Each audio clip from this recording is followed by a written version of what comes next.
eu diria, meu pai, que me chegasse isso, né? Mas vamos lá. Vamos superar, vamos superar. Vamos superar, gente. Vamos, vai dar tudo. Temos que Vai ficar dar. besimcha. Não tem outro jeito. Exatamente. Tomar o lechaim, né, Murari? É hora de tomar lechaim mesmo. Tem que... E o vinho, como é que vai o vinho, meu amigo de infância?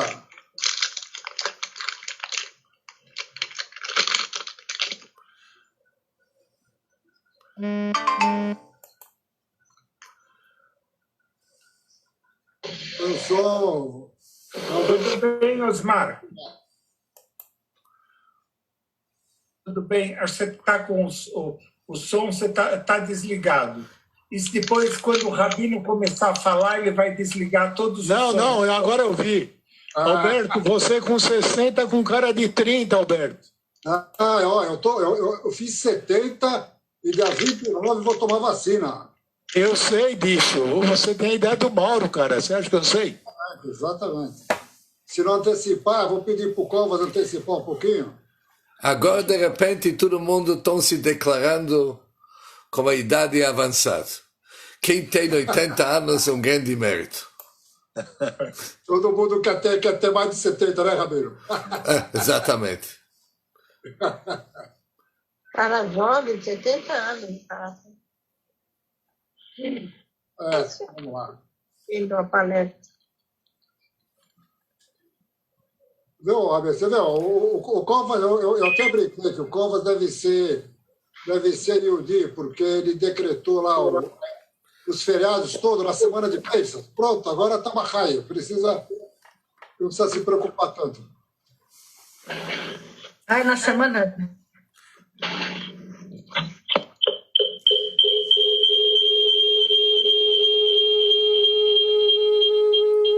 Uau.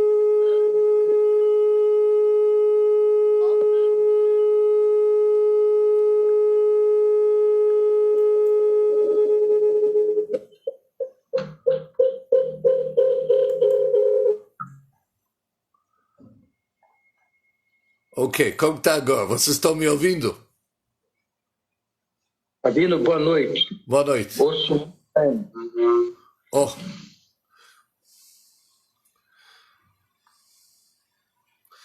Ok. Eu acho que vamos começar. A Hashem vai nos ajudar para poder administrar esse quadro, porque de um lado eu tenho o Zoom, do outro lado eu tenho que o Instagram funcionando no mesmo tempo. Aqui nós temos um belo grupo, no Instagram temos agora, se não me engano, 40 pessoas. Por isso, vamos juntar tudo e vamos cumprir Shevet Achim Gam Yachad. Vamos todos juntos tentar se enriquecer um pouco sobre o Pesach, a festa do Pesach que vem, Likratenu LeShalom, que vem para nós logo em paz. Esse ano é um ano, mais uma vez, difícil. Esman Herutenu, é uma hora da nossa Herut, a gente tem que se sentir livre, besimcha, e com toda essa dificuldade que nós temos agora, não facilita. Ainda tem o isolamento, tem bastante maror, quem sabe o que significa, são ervas amargos que se comem no Pesach, isso temos mais do que suficiente esse ano. Mas mesmo assim, temos que cumprir um dever, de uma certa forma, uma oportunidade, entrar na festa do Pesach Besimcha. Como que vamos conseguir isso? Isso vai ser a nossa meta hoje. Como entrar no Pesach Besimcha. É interessante que o Seder do Pesach começa com 4 perguntas. E o Rabino Jacobson, no seu site em Nova York, falou que esse ano ele tem outras 4 perguntas. O Manishtaná dele, que são as 4 perguntas que se pergunta, esse ano vão ser outras perguntas. A primeira pergunta é o seguinte: em todos os anos, famílias e comunidades se unem. E assim que é a nossa mesa do Pesach, sempre bastante gente avós, filhos, netos, todo mundo besimcha. Esse ano, muitos de nós, infelizmente, vão precisar fazer o seder sozinho. Isso foi a primeira pergunta. Manishtaná, por que as coisas esse ano são tão diferentes? Segunda pergunta, em todos os outros anos, nossas sinagogas são cheias de gente durante Pesach. Temos a reza do Tal, temos Birkat Kohanim, os Kohanim abençoam. Temos tanta coisa boa que acontece nas sinagogas. Esse ano, nossas sinagogas, lockdown, fechado. Terceira pergunta. Todos os outros anos, os dias antes do Pesach, tem bastante excitement. Está todo mundo alegre, excited. Além do stress, antes do Pesach sempre um pouco de stress. Esse ano, o que acabamos de ouvir, o que ouvimos diariamente são tragédias. O Seder conduzido sob a sombra de dor e sofrimento, infelizmente. Todos os outros anos, começamos a declaração do nosso Seder, declaramos no início, quem está precisando de algo, faz favor, entre e faça o Seder do Pesach conosco. Esse ano, talvez convidamos, mas nós não queremos que ninguém bate na nossa porta para entrar, porque isolamento. São as 4 perguntas, mas no fim, o espírito dessas perguntas é que é difícil ficar muito alegre dentro do ambiente de tanta dificuldade à nossa volta. Tem leis o que pode fazer entre o primeiro copo do Seder e o segundo copo. Por exemplo, o primeiro copo a gente toma um copo inteiro do vinho. Entre o primeiro copo e o segundo não se deve tomar vinho. Você faz o segundo copo e se começa a refeição. Entre o segundo e o terceiro pode-se tomar vinho. Esse ano os rabinos eles têm outras leis que eles têm que decidir. Por exemplo, qual que é a lei de alguém que não tomou vacina ainda? E qual que é a lei de alguém que está entre a primeira e a segunda vacina? Será que ele pode relaxar um pouco ou deve ficar nervoso? E depois da segunda vacina, quantos dias tem que esperar? Ou seja, temos aqui novos halachot, novas leis e novas situações que não se encaixam exatamente com o espírito do Pesach. E o que realmente tem que ser o nosso plano esse ano? Como que vamos ficar besimcha? E qual que é a meta desse ano? O que queremos? Não tanto em termos da halachá nas leis, mas mais no espírito de Chag, como que nós podemos aproveitar a festa do Pesach num ano tão difícil. Em primeiro lugar, Pesach está ligado com matzah. Todos vocês conhecem o que é matzah. Matzah é diferente do que chametz. Isso é uma definição interessante. O que é chametz? Pão fermentado. Quando se faz pão, se usa fermenta, trigo e água.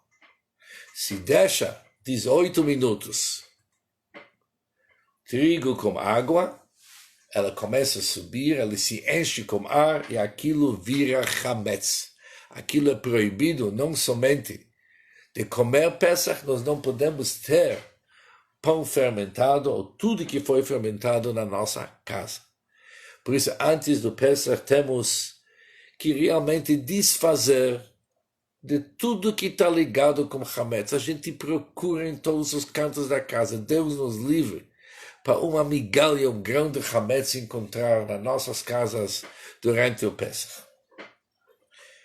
Matzah significa pão sem fermento, que não se levantou, não se encheu do ar.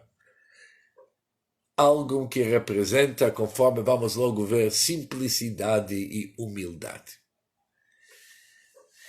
Na realidade, pão fermentado normalmente nos atrai muito. É algo que nos atrai. É bonito, tem um bom gosto. É algo que realmente atrai os nossos olhos. Matzah, não tanto. Todo mundo reclama sobre matzah.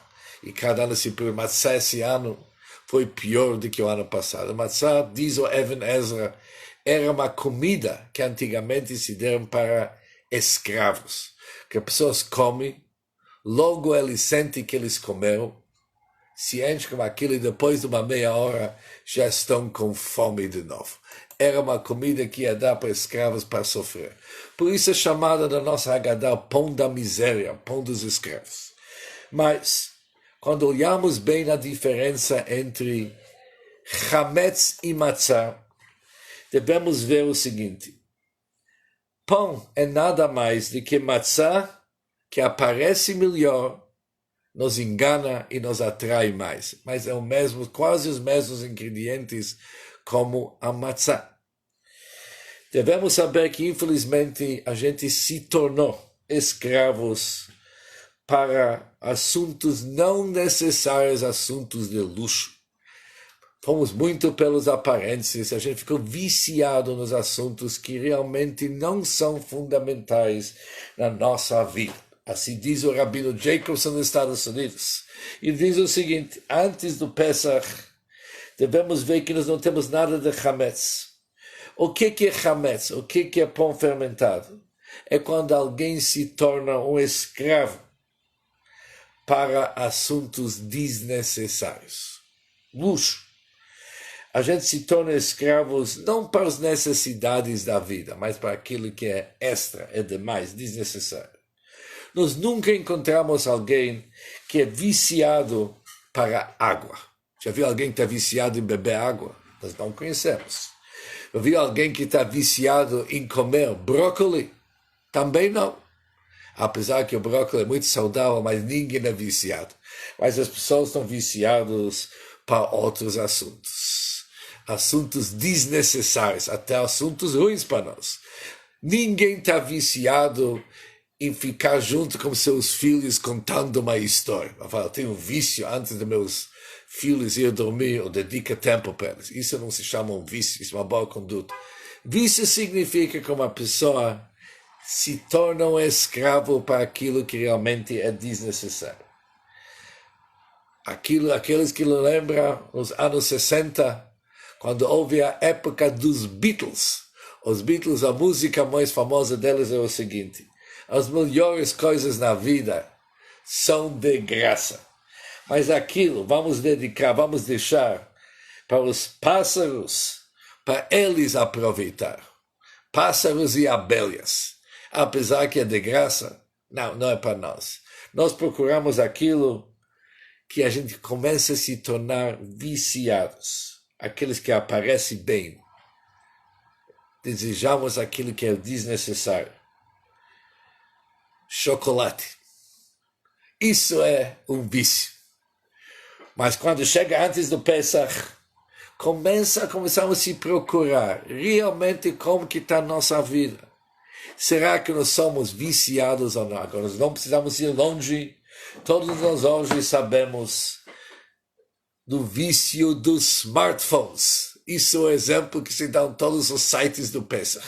O smartphone. O que é um smartphone? A pessoa se acorda de manhã e seu amado smartphone está do seu lado. Logo, acordou ele de manhã.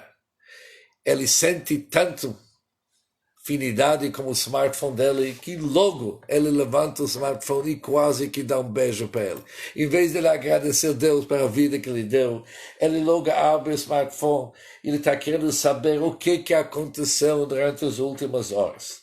Não é vamos ver, mas eu preciso ver. Eu preciso ver quem que mandou alguma coisa durante a noite.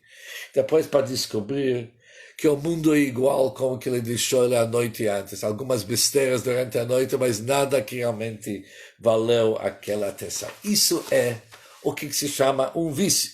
Mas Pesach é a hora. Quando devemos parar de pensar, será que nós somos livres de nossos vícios? Ou que somos a fim de se livrar de nossos vícios? Porque segundo a Kabbalah, quando chega a data do Pesach, tem uma iluminação do mundo de Deus que nos oferece uma possibilidade de ganhar a nossa liberdade, a liberdade de nossos vícios. Agora é época, se tivesse uma outra data, seria difícil. Vai falar para alguém para largar um vício alguns meses depois do Pesach. Não está afim. Mas antes do Pesach, quando se tira o Hametz, é a hora de fazer essa introspeção e se livrar dos vícios. Uma pessoa que ele fuma ou ele tem outros vícios que tem que se livrar, agora é a hora. Uma hora dele pegar o smartphone dele, trancar ele para 7 dias e falar, não, nos próximos 7 dias, ninguém vai me ligar no meu smartphone.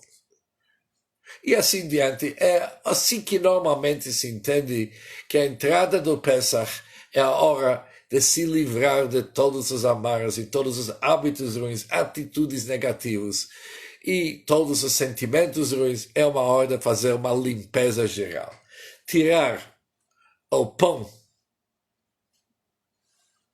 fermentado que representa ego inflado, tudo que não serve, e introduzir a matzá, humildade e boas costumes. Isso normalmente é a entrada para Pesach, mas hoje vamos se dedicar um pouco para a noite do Seder, a noite do Pesach. Já vimos um pouco sobre as 4 perguntas, mas em honra, em respeito para o grande Rabino Sachs, que faleceu alguns meses atrás, na Haggadah dele, ele dá uma explicação sobre a entrada do Pesach. Já vimos que começamos com Hei Lachma Anya, declaramos que isso aqui é o pão da miséria e convidamos outras pessoas para participar no nosso Seder. Diz Rabino Sachs, é interessante, declaramos que o pão que nós vamos comer na noite de Seder é o pão da aflição. Depois, durante a noite, vai ser o pão da nossa liberdade. E no início, convidamos todos para participar na comida da aflição, no pão da aflição. Que tipo de convite é isso aqui? Convidar pessoas no início para o pão da aflição. Nas palavras do Rabino Sachs, ele diz o seguinte, que ele viu num livro chamado If This Is a Man. Esse livro, This Is a Man, é escrito Primo Levi, e ele escreve o seguinte, que a resposta para essa pergunta aconteceu com ele. Assim que os nazistas abandonaram os campos de concentração no ano 1945, demorou alguns dias para os americanos chegar e entender, ter um contato com aquela realidade infeliz que aconteceu naqueles campos. Mas demorou 11 dias, e durante esses 11 dias eles eram sozinhos. Nazistas já saíram, os americanos não chegaram ainda, e eles entraram na cozinha. Encontraram lá vidros quebrados, consertaram, pegaram o forno e acharam uma maneira de esquentar o ambiente, que era janeiro muito frio, e aconteceu algo interessante. Assim que as pessoas começaram a ganhar seus primeiros migalhas, cada um perguntou para o outro, você quer mais um pouco? Começaram a dividir. Algo que ele conta que durante a época, quando eles eram presos no campo de concentração, a lei era diferente. Come o teu pão e, se você consegue, aproveita um pouco do teu vizinho. É a lei da sobrevivência. Mas, assim que eles ganharam liberdade, o ser humano começou a dividir com os outros. Isso é sinal da liberdade. Quando somos capazes de ver e enxergar uma outra pessoa, ver como que está o outro. Por isso, quando começamos a noite do Pesach, começamos com esse sentimento. Somos prontos hoje para realmente olhar além de nós, se interessar o que acontece com nosso semelhante. Isso é a entrada. Depois tem uma lei interessante. Todo Haggadah Shel Pesach, toda história, ela é contada como uma resposta para uma pergunta. Os nossos filhos fazem umas perguntas e nós devemos responder. Se olharmos no Código das Leis, está escrito o seguinte, se nós não temos um filho pequeno para fazer as perguntas, as 4 perguntas. Faça isso aqui o filho grande, se não tem filho homem, faz nossa filha, faz filho mulher. Se não tem filhos em casa, isolamento, como se faz? A esposa faz as perguntas. A dificuldade é que muitas vezes, quando a esposa faz as perguntas, ela logo responde às perguntas. Ela não espera para responder. Mas tudo bem. De qualquer jeito, a esposa tem que fazer as perguntas. Se não tem esposa, alguém está sozinho fazendo as perguntas. O que se faz nesse caso? Está escrito no Shulchan Aruch, a pessoa mesmo tem que fazer as perguntas. Ou seja, uma coisa é clara aqui. Qualquer diferença da noite do Seder, do Pesach, como todas as noites do ano, que em todas as noites do ano temos o dever de lembrar a nossa saída do Egito. Uma diferença básica é que durante todas as noites do ano podemos se lembrar do assunto, nós não precisamos responder perguntas. Pesach é responder perguntas. Respondendo perguntas, isso é o assunto-chave da noite.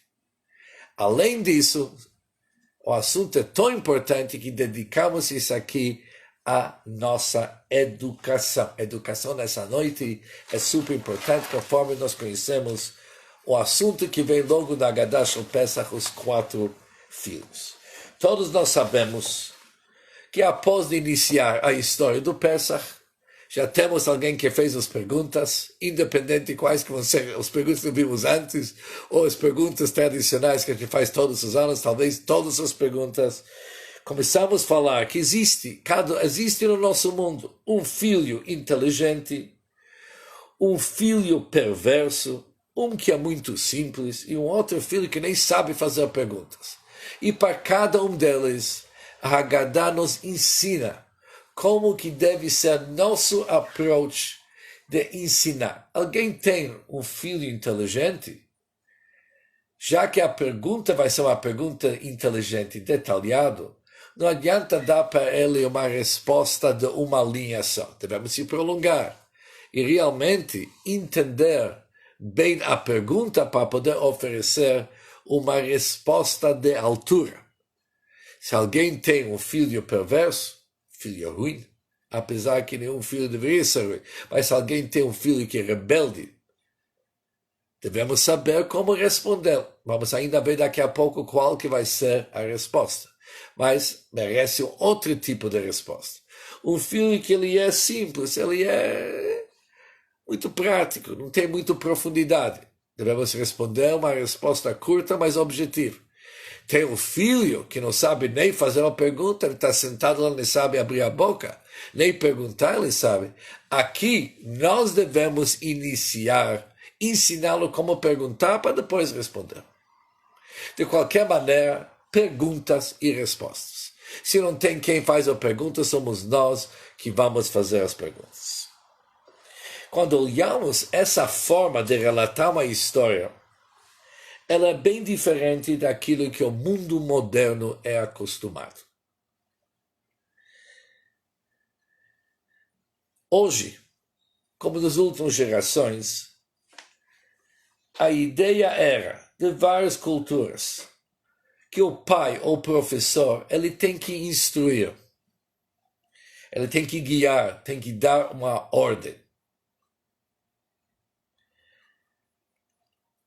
O objetivo da criança, de quem está aprendendo, não é para fazer perguntas, é para obedecer. Fazer perguntas não é o que se espera de um jovem.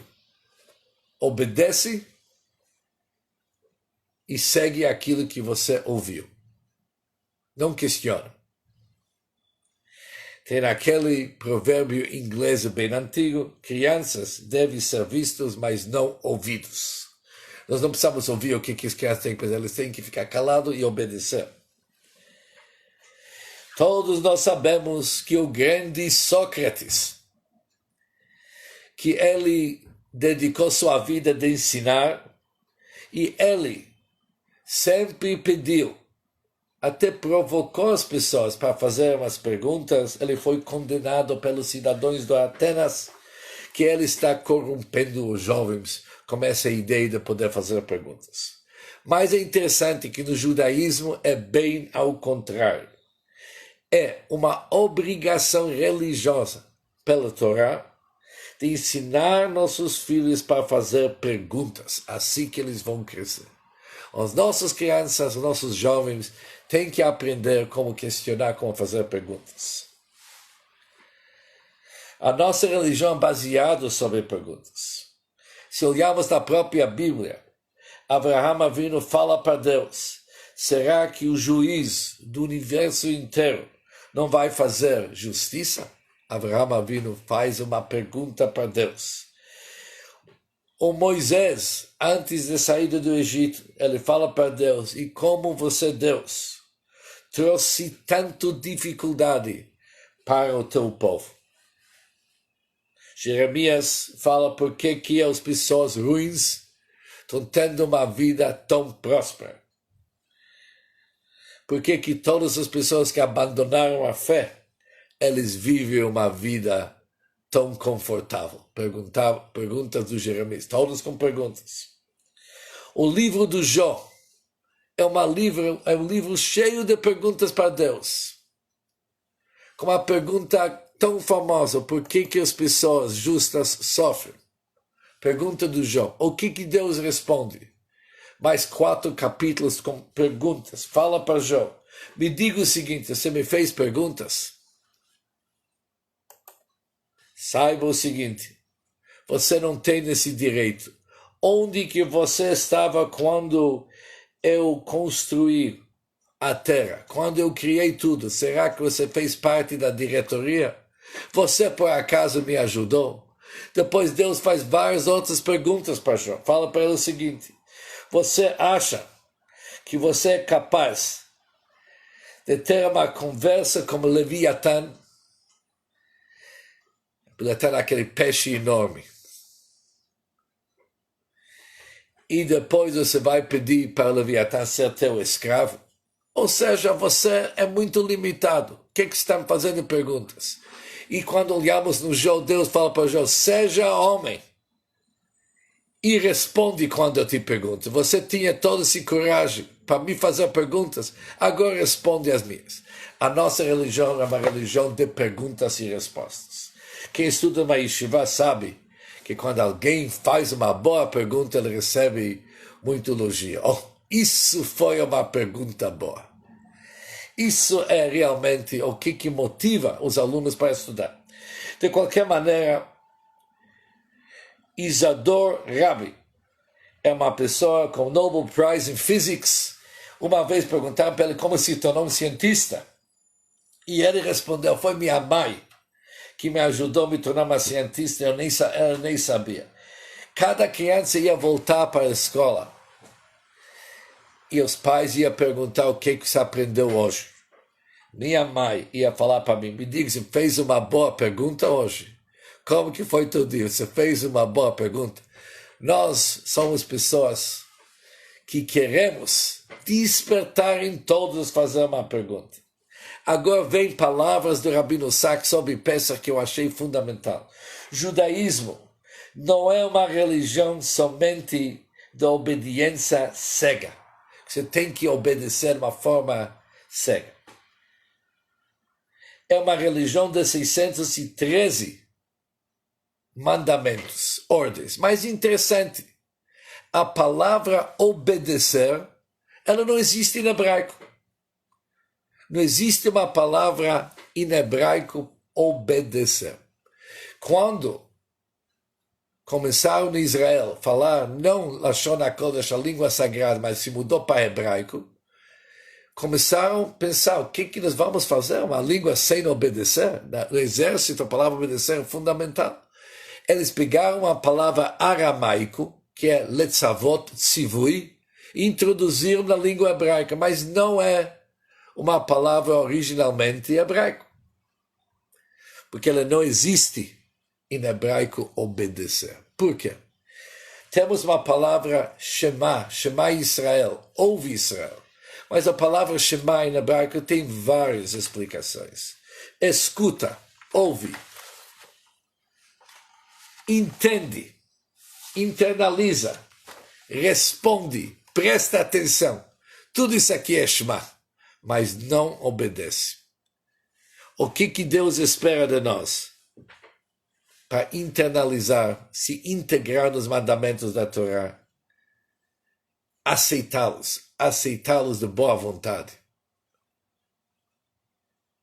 Isso é a nossa religião. Para isso temos que abrir a possibilidade dentro de nós, dentro dos outros, de poder realmente questionar e fazer perguntas. Acreditamos que a inteligência é o maior presente que Deus deu para a humanidade. Quando está escrito que Deus criou o ser humano na sua imagem, na sua semelhança, diz o grande comentarista Rashi que ele nos deu a possibilidade de entender e discernir. A primeira brachá que a gente faz após os primeiros 3 bênçãos da nossa amidade, no Shemona Esrei, que a gente fala diariamente, pedimos para Deus nos conceder conhecimento, discernimento e também uma forma de captar os assuntos de uma forma correta. É interessante que mesmo quando encontramos alguém que não é da nossa religião, mas ele é uma pessoa inteligente, a gente faz uma brachá, tem uma bênção que se faz sobre qualquer pessoa que oferece inteligência para o mundo. É isso interessante. Devemos agradecer a Deus pelo conhecimento que Ele deu para o mundo. Como que isso é longe de várias outras crenças, infelizmente, que tem no mundo, que eles diminuem as outras religiões de uma forma drástica para diminuir e desfazer. Para nós, não. Inteligência, diz o Talmud, existe nos outros povos também.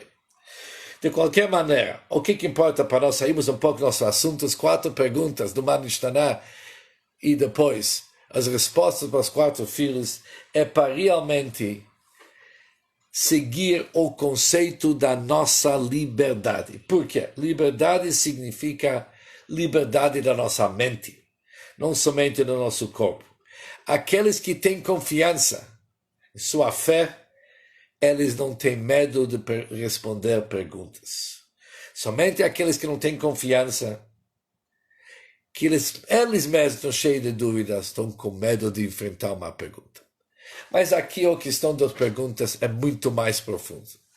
Pesach é uma hora da gente se questionar. As perguntas vêm para nós. Nós devemos nos questionar. Queremos ser livres. O que é liberdade para nós? Quem que se sente livre? Será quando alguém que não tem responsabilidade, ele é uma pessoa livre? Nós sabemos que não é isso. Pesach devemos buscar dentro de nós e realmente saber quem que nós somos, o que liberdade significa para nós e temos que ter um plano como atingir essa liberdade. Agora, já que o tempo está indo,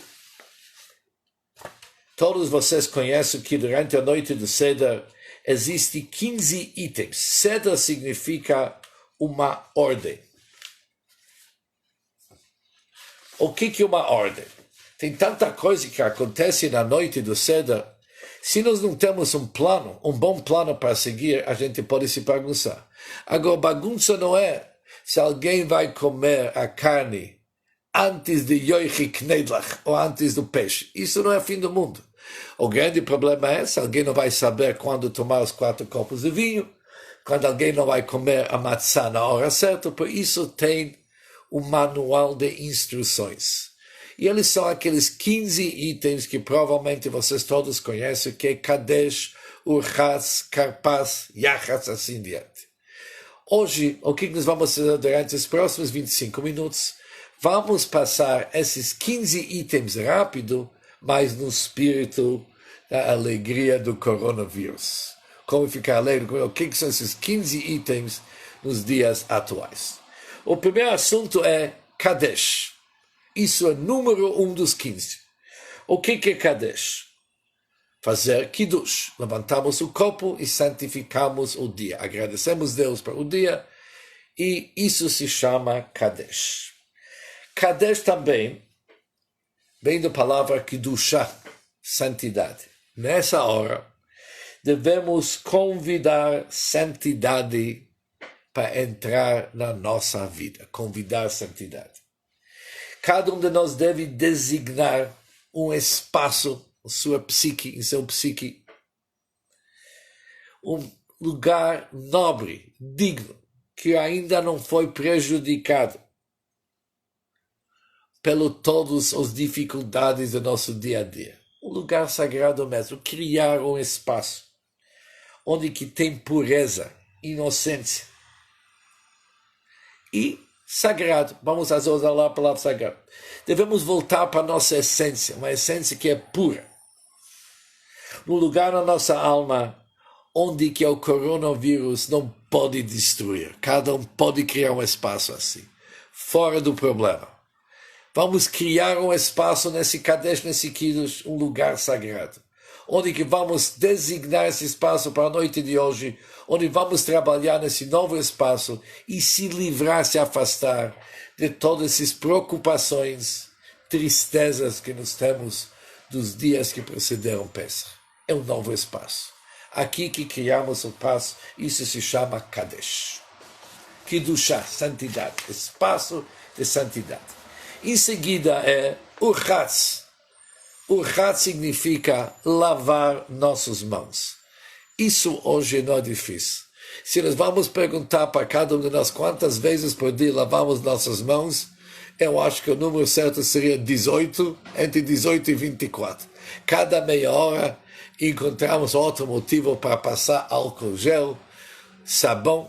Isso são ordens de dia, ter mãos limpas. Durante o Seder do Pesach, nós vamos lavar nossas mãos pelo menos 2 vezes. Essa é a primeira vez. O que nós devemos pensar? Não somente lavagem das nossas mãos, uma forma física, prática, mas vamos lavar nossas mãos na prática e também emocionalmente. Ficar em isolamento, em quarentena, nos dá uma oportunidade de limpar nossas mãos de todas as maneiras de impureza. Muitos de nós temos vícios. Às vezes a gente fala aquela mentira branca. Pedir para nosso filho falar que nós não estamos em casa, coisa assim, todos nós conhecemos.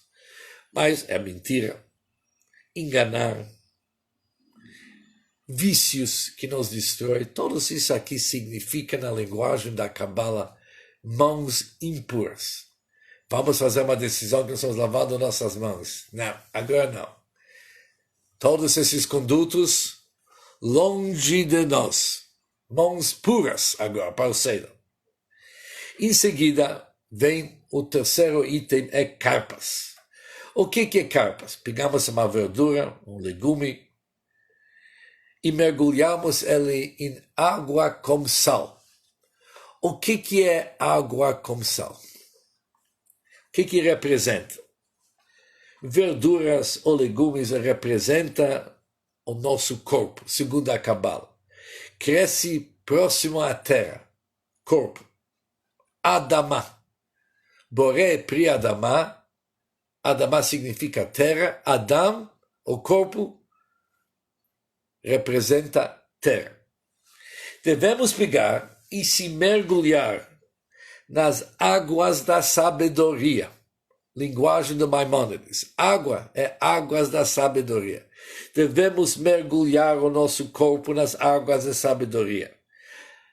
Dentro da inspiração da Torá que nos oferece a sabedoria necessária para atravessar épocas difíceis. Devemos, nessa hora, quando mergulhamos o nosso corpo nas águas da sabedoria, enxergar nosso corpo como um instrumento, como conduíto para a nossa alma, subordinado à nossa alma. Um instrumento através do qual podemos cumprir a nossa missão e o nosso propósito nesse mundo. Mergulhando uma verdura na água significa assumir a responsabilidade da nossa missão e o propósito da nossa vida, dando prioridade para a nossa alma e mergulhando o corpo nas águas da sabedoria. O próximo assunto é Yachatz. O que é Yachatz? Devemos quebrar a matzá. Aquele matzá no meio, ela é quebrada. Quebrar significa humildade, vulnerabilidade.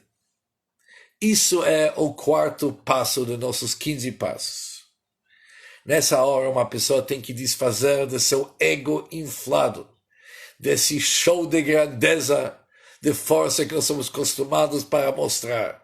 Sim, aquele eu com E maiúsculo, como se diz. Não. Quebrado um pouco. Quebra. Entra na realidade.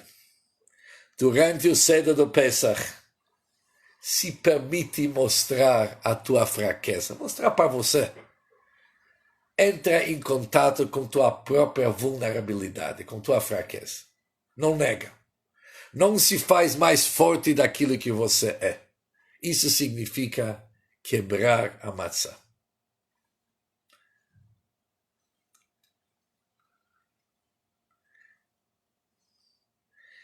Em seguida, vem Magid, que significa relatar a história da Haggadah. A história é comprida, todos vocês conhecem a história, mas só para encurtar e contar uma história rápida sobre a Haggadah do Pesach. Uma vez, o Rebbe Levi Yitzchak do Berditchev, ele era um grande Rebbe, ele teve uma visão, após ele terminar o Seder dele, que uma pessoa simples, chamada Yankel, na sua cidade, fez um Seder mais bonito do que o Seder que fez o grande Rebbe. Ele foi chamar ele, ainda na madrugada no próximo dia, e perguntou, Yankel, o que aconteceu com o teu Seder ontem à noite?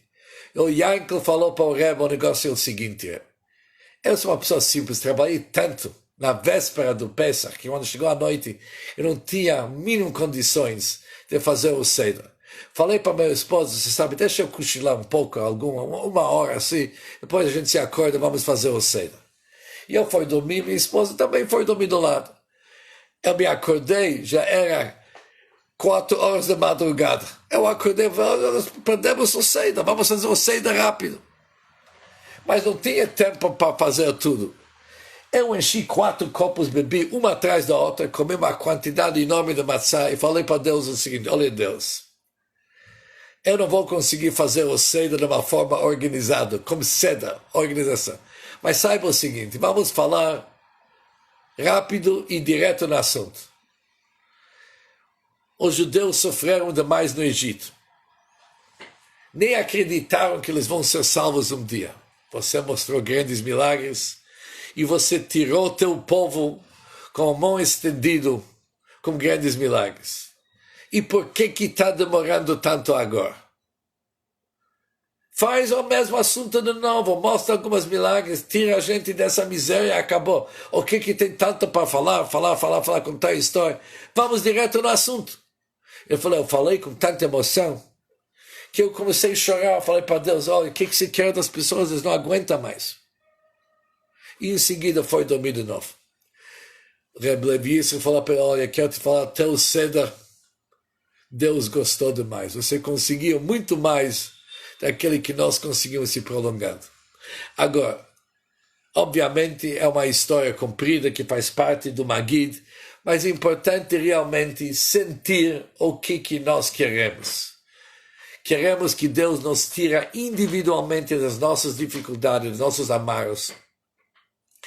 Tira a humanidade em geral das dificuldades que está passando. E realmente nos oferece, que nem vamos falar logo na Haggadah, para ser retirado de uma escuridão para uma grande luz. Isso que nós precisamos. Quando terminamos de contar a Haggadah, vem a hora de lavar as mãos pela segunda vez.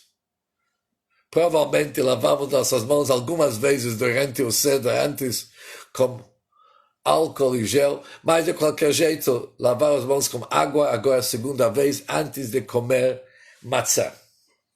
E qual que é a brachá? A gente faz a primeira brachá, que Deus extraiu pão da terra. Aqui tem um pensamento importante que cabe a cada um pensar. Não pensa que tua vida é um given, é algo que você tem direito, que não pode ser diferente de Deus nos livros. Você tem pão na tua mesa, tem maçã na tua mesa. Isso veio do trigo. O trigo cresceu nos campos. Você vai ingerir essa comida. Teu sistema digestivo vai quebrar aquelas partes minúsculas. E os 30 trilhões de células que você tem no teu corpo, eles vão ganhar nutrientes dessa comida que você está comendo. É um milagre. Você acha que isso acontece sozinho? Agradece Deus. Quem extraiu o pão da terra. Para de pensar o que está acontecendo na tua vida. Em seguida, comemos matzá. O que é matzá? Matzá representa, que nós vimos antes, o pão da pobreza. O que chama pobreza? Entendemos que nós não somos tudo isso que a gente sempre quer se apresentar. Temos que voltar para nossa essência, sem todos os acessórios. Temos que voltar a mostrar quem que nós somos, qual que é a nossa essência. Isso é matzá, a nossa essência. Quando terminamos de comer matzá, é a hora de comer maror. Maror são aquelas verduras amargas. Por que é tão importante comer algo tão amargo na noite de Pesach? Devemos sentir o dor e a amargura e as emoções que nós atravessamos. Na nossa época é da pandemia. Não é para negar, não é tornar aquilo uma festa. Realmente é doloroso. Devemos chorar para as pessoas que estão sofrendo. Devemos participar no dor daqueles que perderam entes queridos ou que estão doentes. Devemos realmente sentir a dor e fazer uma decisão. Isso é super importante durante Maror. Faz uma decisão que todos os dias daqui em diante você vai ligar para 5 pessoas. Oferecer amor e empatia. Fala para essas pessoas que você está pensando deles e que você os ama e você está rezando para eles. Faça isso na prática. Sente o dor e contribui para as pessoas sentir que você realmente está participando com eles. Super importante para sentir durante Maror. Em seguida, devemos comer a refeição da noite. Devemos parar de pensar como que está a nossa refeição.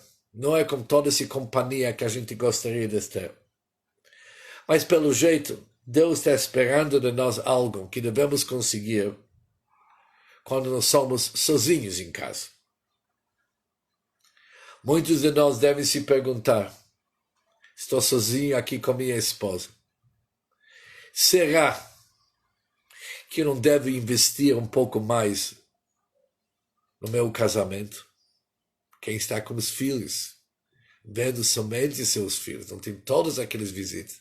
Será que a pessoa não deve chegar a uma conclusão que ele deveria investir um pouco mais em seus filhos? Talvez a pessoa tenha que aprender, take it easy, relaxar um pouco. Ele estava correndo demais durante o ano, não tem nem tempo de pensar.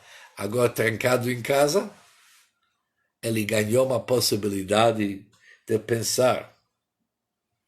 Será que a gente não poderia somente sentar em volta da mesa? No inglês se fala and bond. Bond em inglês significa se conectar de uma forma íntima com as pessoas que estão à nossa volta. Será que nós abrimos mão de tudo para a corrida da vida? Isso é o pensamento durante a refeição. É isso mesmo. Nós somos aqui, graças a Deus, quem tem uma esposa do lado, quem tem filhos do lado, agradece a Deus por isso e dá toda a atenção que é necessário. Isso é Shulchan Aruch. Em seguida, Beirach. Beirach significa agradecer a Deus pela comida. Mostra gratidão. É a hora de meditar e falar para Deus. Deus, obrigado por todos os bênçãos que você me deu na nossa vida. Nossos pulmões ainda, Baruch Hashem, para sempre, estão funcionando bem. Temos uma cama para dormir. Deus continua a tua bondade com nós. Isso é a bênção do cedo do Pesach esse ano. Depois cantamos Hallel, recitamos salmos de louvor para Hashem. Cada vez que inalamos e exalamos, é uma oportunidade de agradecer a Hashem. Devemos saber que um vírus invisível mudou o mundo inteiro, fez toda essa bagunça. Imagina quantas coisas boas nós podemos fazer cada segundo, cada momento que nós podemos contribuir para ter um mundo melhor. Tudo que acontece hoje, num lado do mundo, tem influência sobre o mundo inteiro. Isso já é provado. E depois, Nirtzah, terminamos com o número 15. Agradecemos a Hashem e pedimos para Ele aceitar as nossas promessas, as nossas decisões e todos os nossos pensamentos nessa noite, que isso seja agradável para Deus. Nossas vidas têm propósito. Tudo que acontece no mundo tem sua finalidade. Te pergunta antes de levantar da noite do Pesach, será que eu estou em sintonia com aquilo que Deus espera de mim? Deus criou esse mundo esperando de nós melhorar esse mundo. Tornar o nosso mundo um pomar para Deus. Assim diz Deus, bate legani, eu quero voltar para meu pomar. Um mundo de bondade, amor e grandeza mesmo. Será que eu estou contribuindo para aquilo? Ou estou ausente na minha missão? Isso é o último pensamento antes de se levantar da mesa. Aqui vimos os 15 itens, mais ou menos no espírito do coronavírus esse ano. Mas uma coisa percebemos, é uma oportunidade. O Sagrado Zohar escreve uma linha que eu acho que é fundamental para nós captar com todo o peso que essas palavras oferecem. Somos capazes de ter choro e tristeza num lado do nosso coração e ao mesmo tempo nosso coração é tão grande que ele suporta alegria total no outro lado do nosso coração, sem dúvida nenhuma. Se tornar indiferente para aquilo que está acontecendo hoje, justificar aquilo como leis da natureza, coisa assim, isso não vai nos melhorar. Sim, é uma época difícil. É difícil para todos. Mas isso é um lado do nosso coração. Outro lado, positivo, Deus vai nos tirar dessa dificuldade. E nós vamos fazer a nossa parte. Se queremos ser pessoas livres e se queremos liberdade, devemos limpar o ambiente de tudo que não presta. Introduzir pensamentos, atos positivos e vamos conseguir, porque Pesach é uma hora que conseguimos. Milagres acontecem. E vamos terminar com as palavras tão conhecidas, She'asanissim Lavotenu, quem fez milagres para nossos antepassados, para ele fazer isso mais uma vez, logo nos tirar dessa escuridão, dessa situação com tanta turbulência para uma grande luz. E Agadá diz o seguinte, quando isso vai acontecer, vamos louvar Deus com uma nova canção, uma nova música. Vamos preparar a música a partir de já. Vamos sair a partir de hoje já cantando, porque a salvação e a ajuda de Deus já está no caminho. Boa noite para todos e muito alegria e simcha e Pesach Kasher Vesameach. Esse ano, eu acho que vamos fazer uma pequena mudança. Em vez de falar kasher ve sameach, vamos falar o seguinte: Pesach sameach ve kasher. Pesach alegre e kasher, porque é mais difícil a alegria. Por isso vamos começar com o mais difícil. Sameach ve kasher. Alegre mesmo e vamos conseguir. Boa noite a todos. Boa noite.